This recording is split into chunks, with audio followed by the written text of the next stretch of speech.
There's a monster under my bed.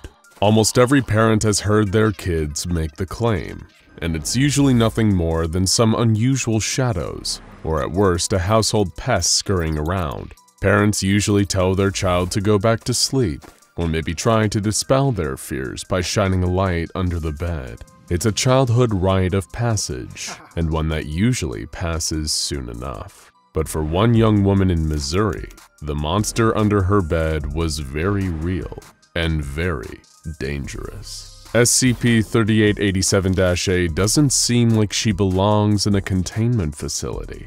She's a 24-year-old woman who lived a quiet life in her hometown until things went horribly wrong. She doesn't appear to possess any special abilities, and the Foundation is able to contain her without any difficulty.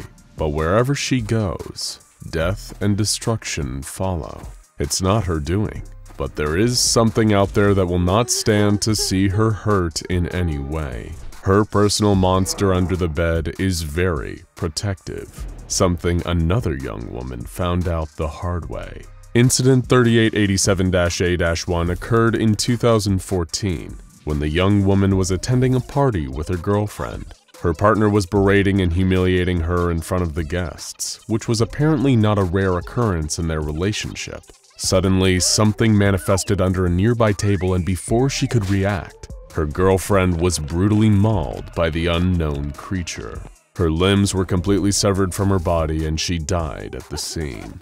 An undercover SCP agent who was implanted within the local authorities made their way to the scene as soon as possible and found SCP-3887-A in a state of shock. And who could blame her after the encounter she just had with what would become to be known as SCP-3887-B. While 3887-A is a normal human with no unusual abilities or characteristics, 3887-B is anything but. Foundation scientists have described it as a humanoid entity standing over 7 feet tall. Its skin is greenish-gray, and it has 2 long, sharp horns on its head. Its head and neck are covered in thick black hair, and its eyes are a striking yellow color. Its mouth is full of sharp fangs similar to that of a shark, and its elongated arms allow it to move on all 4s. It has a long, hairless tail that resembles a rat's, and possesses both male and female reproductive organs.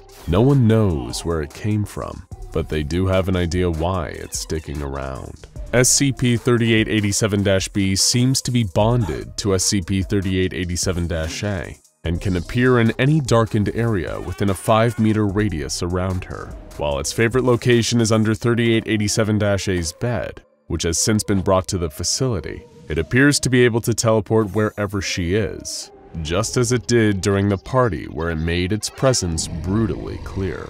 It has odd eating patterns and is able to gain nourishment from practically any object, whether it resembles what we would consider food or not.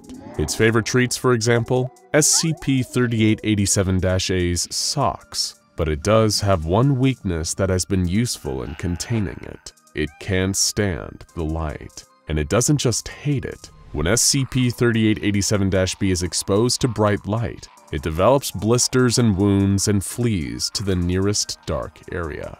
SCP Foundation scientists are at a loss to explain exactly what this creature is, though. And SCP-3887-B seems to be a chimera of multiple animals with multiple types of DNA. It possesses DNA similar to humans, but also from a type of oryx with similar horns, as well as a rat with the same type of tail, as well as a common cane toad. And there's even some DNA that doesn't resemble any creature in nature. Studying it further has been trickier though, because it seems to have the effect of disrupting any electronic recording devices near it, causing lasting damage if it's in proximity to them for too long. There has been one good bit of news for SCP scientists though, because while it has shown that it can be extremely violent, it has not attacked Foundation officials, not yet at least. Its good behavior may not have anything to do with how it personally feels about Foundation staff though. and is instead all thanks to SCP-3887-A.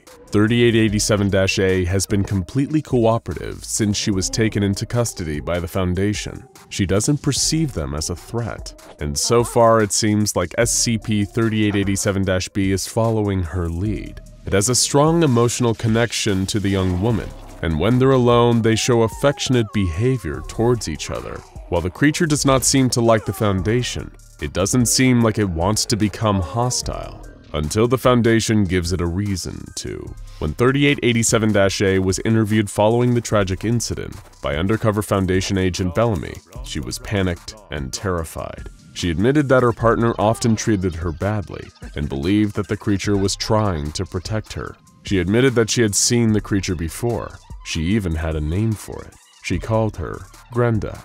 3887-A thought she was crazy. Now there was proof though. She was not imagining the monster under her bed. Describing Grenda as her boogeyman, the young woman talked about how she had known the creature since she was a child. She grew up in an old house in the country that was full of strange sounds that made it sound like something was in her room with her. And sometimes she would even catch a glimpse of what she thought was a monster under her bed watching her. She tried telling her parents, but they thought she was making the whole thing up. And even she was forced to wonder if she was hallucinating or had somehow imagined the whole thing. But then when she was a teenager, all of her doubts were put to bed. One night, 3887-A's parents were loudly fighting, a sadly not rare occurrence in their household, and she locked herself in her room to get away from them. As she hid, Grenda emerged from under her bed for the first time and talked with her. And she isn't the only one that Grenda is willing to speak with. She's also sat down for her own interviews with Foundation researchers. Well, the researchers sat down, while Grenda remained under the bed. Foundation researcher Dr. Tanner interviewed Grenda, who was cordial but guarded, and remained deeply protective of the girl under her protection. She expressed feeling guilty for getting 3887-A in trouble, but Dr. Tanner assured her that 3887-A was not being punished and was being kept at the Foundation for her own safety. He offered that they could keep Grenda safe as well, but she responded that as long as 3887-A remained safe, then she would be as well. She explained that her kind fed on the anxiety of children, which was why they lurked under their beds. She was apparently only supposed to remain with this girl until she was 10 or so, but became attached and decided to stay with her, which was against the rules of her people, and as a result she had been exiled from her home. At this point, Grenda offered to show herself to the researcher and began to emerge from under the bed. Unfortunately, as has become standard when attempting to document SCP-3887-B, all of the recording equipment malfunctioned and was unable to record Grenda's appearance. The Foundation continued to have questions about this pair and their strange relationship, and interviewed SCP-3887-A again, this time by a Dr. Garden. 3887-A told Dr. Garden that she had been sleeping well and had been spending lots of time talking to the entity under her bed. That led Dr. Garden to bring up a theory about how SCP-3887-B had come to exist. The young woman speculated that Grenda may have been created from her fears. One of her first memories of being scared was when she went to an aquarium and a massive bull shark came close to the glass where it bared its rows and rows of shark teeth, the exact same kind of teeth that Grenda possessed. In fact, all of the traits Grenda exhibited, like her rat tail, seemed to connect to childhood fears that she had experienced.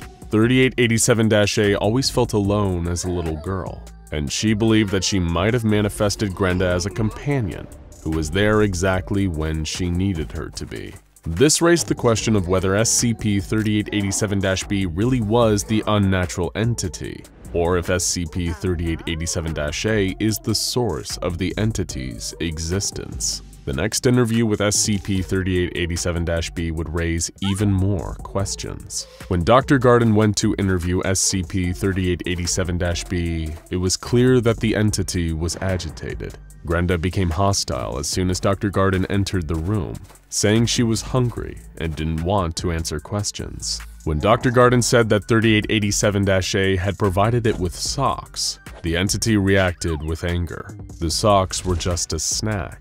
To live, it needed fear.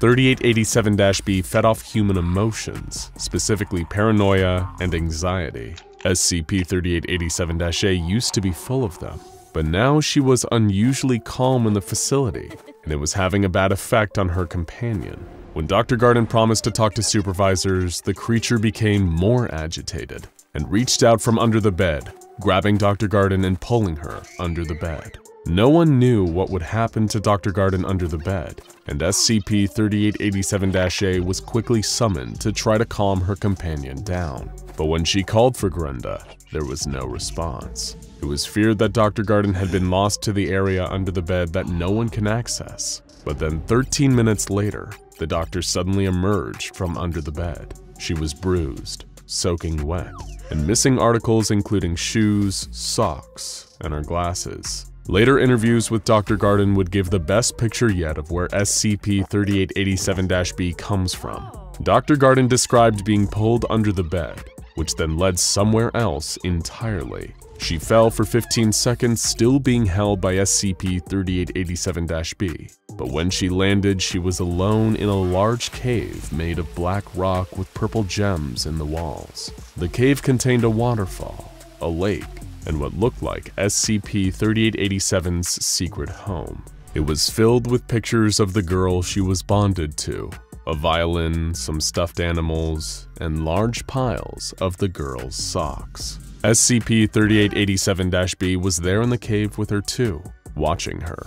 She would catch glimpses of the creature, her white fangs and her yellow eyes. She was terrified and ran screaming, trying to find any way out of there as the creature pursued her. She couldn't evade her forever though, and eventually Grenda grabbed Dr. Garden. She was lifted into the air as Grenda bared her shark-like teeth, but instead of eating her, the creature instead took off the doctor's socks and thanked her, before somehow sending her back up into the darkness. She then found herself back under the bed, surrounded by worried SCP personnel. Since then, SCP-3887-B has not brought anyone else into its home. It seems feeding on Dr. Garden's fear was enough for the time being, and the situation has remained stable since. The SCP Foundation has been able to develop relatively simple containment procedures for the two entities that make up SCP-3887, as neither is currently hostile. The two are contained within a standard humanoid containment cell with the bed at the center. SCP-3887-A is given standard amenities, a healthy diet including a vitamin for some minor health issues, and her own control over the lights in the cell. She has requested and been given a gaming system for entertainment and up-to-date entertainment media, but was denied access to the internet, a pet cat, and access to the on-site recreation areas, due to the risk of SCP-3887-B getting loose. The facility does have plans in place in case Grenda decides to become hostile again though. While SCP-3887-A normally maintains control of the lights in her cell, the Foundation has a failsafe installed so they can turn them up at any time. Since SCP-3887-B reacts negatively to bright light, the lights can be used as a security system to send her retreating back under the bed until she can be pacified through other measures. While neither of the SCP-3887 entities appears to be seeking to escape, it is impossible to predict where and how 3887-B would act if 3887-A was free from her cell again, and whether she would attempt to harm those she perceives as a threat to 3887-A as she did in the past. So for now, the Foundation is focused on keeping both of them pacified, which in the case of 3887-B means a healthy supply of socks. But there's one other lingering question the Foundation hasn't solved. SCP-3887-B referenced being exiled from its kin for breaking the rules and was confined to a cave. That means there might be others like Grenda out there, and they may be more aggressive and less scrupulous than she is. While no other specimens have been found, the SCP Foundation will be keeping a careful eye on any reports of monsters lurking under children's beds. They might just be telling the truth. Now for another entity that lurks in a seemingly bottomless pit. Check out SCP-354, the Red Pool, or watch this video instead.